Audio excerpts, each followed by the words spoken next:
मित्रों, मैं आज एक कांग्रेस पार्टी के एक तमाम घोटाले हैं, उसमें आज एक घोटाले का एक काला अध्याय, उसका मैं आज पर्दाफाश करने के लिए यहाँ आया हूँ। मित्रों, कट कमीशन और करप्शन, इसके बगैर कांग्रेस पार्टी रह ही नहीं सकती।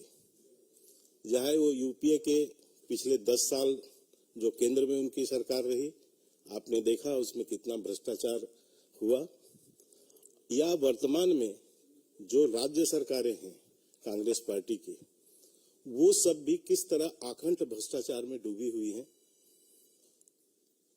आज छत्तीसगढ़, जो कि भूपेश बघेल जी के नेतृत्व में जहां कांग्रेस की सरकार चल रही है, वहां जो एक बहुत बड़ा शराब घोटाला हुआ है, मैं आज उस पर चर्चा करने के लिए आप लोगों के बीच आया हूं।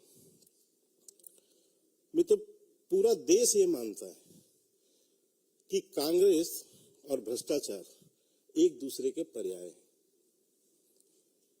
आप लोगों को जानकारी होगी कि मार्च 2023 में ईडी ने कई सर्च ऑपरेशन चलाए थे। लगभग 35 स्थानों में ये सर्च ऑपरेशन हुए, जिसमें छत्तीसगढ़, दिल्ली और पश्चिम बंगाल के राज्य भी शामिल हैं।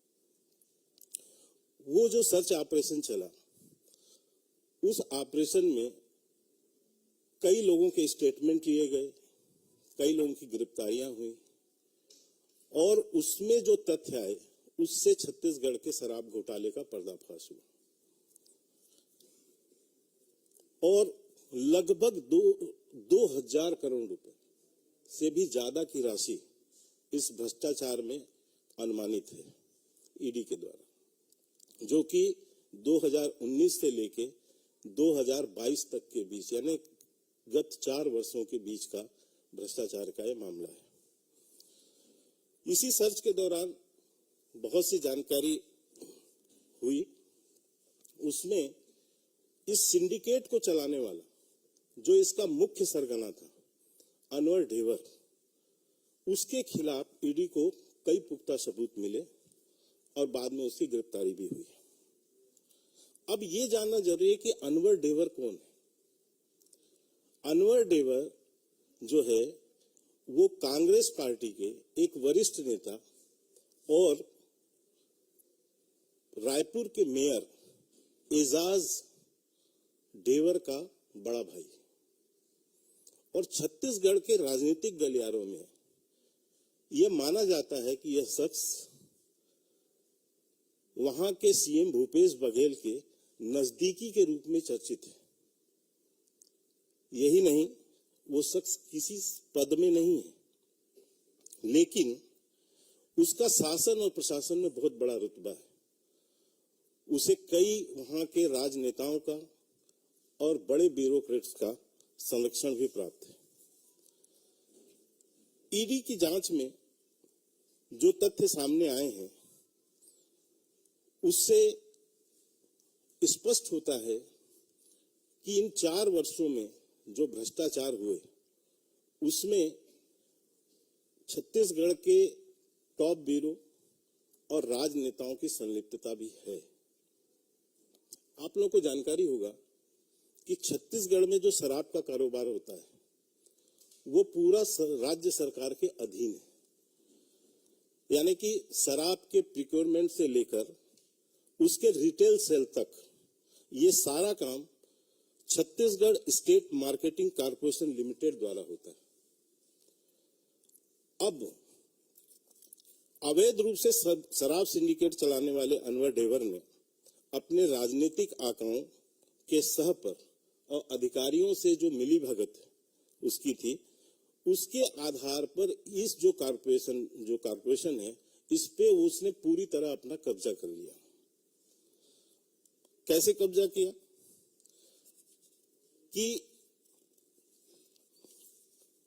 इस कॉर्पोरेशन के जो बड़े पदाधिकारी थे, जो बड़े ऑफिसर्स थे, जिसमें जो है वहां के एमडी या उस कॉर्पोरेशन को चलाने वाले जो अन्य बड़े पदाधिकारी, ये सब की नियुक्ति जो है अनवर ढेबर के खास व्यक्तियों की खास व्यक्तियों की गई और उसके कहने पर की गई, और ये सब हुआ मई 2019 में।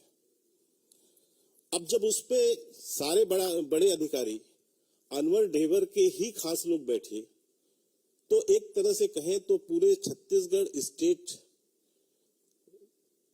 की जो एक कंपनी है मार्केटिंग कॉर्पोरेशन लिमिटेड, इस पे जो है एक तरह से पूरा उसका कब्जा हो गया। मीडिया रिपोर्ट्स के अनुसार अवैध शराब का सिंडिकेट चलाने वाले अनवर ढेबर ने 2019 में ही लीकर सप्लायर्स की एक बैठक बुलाई, और इस बैठक में सरकारी अधिकारी भी सम्मिलित हुए।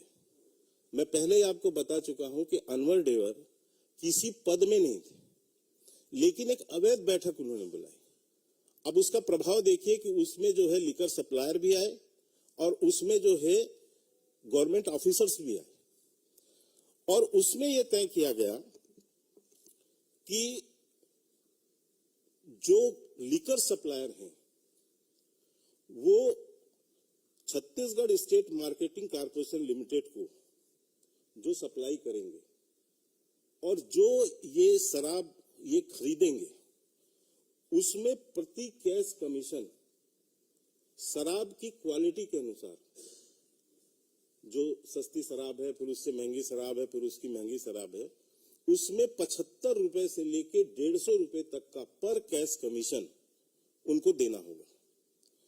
बदले में अनवर ढेबर ने इन लीकर सप्लायरों को यह आश्वासन दिया कि लैंडिंग दरों को आनुपातिक रूप से बढ़ाने का उसने उनसे वादा भी किया।